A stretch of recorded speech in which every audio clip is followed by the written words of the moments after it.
Hello guys, চলে আসলাম আরে নতুন ভিডিও নিয়ে।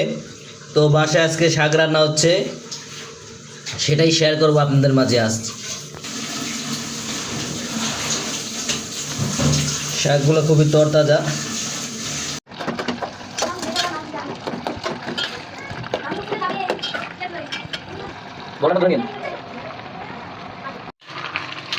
বন্ধুরা, শাক রান্না করা শেষ। তো শাকের কালারটা কত সুন্দর আছে দেখেন, শাকের কালারটা সবুজই আছে।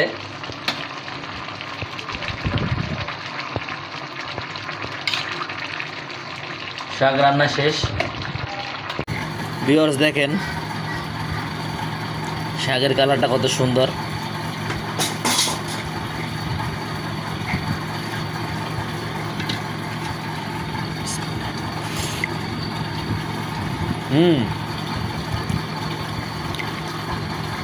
শাকটা খুব মজা হয়েছে।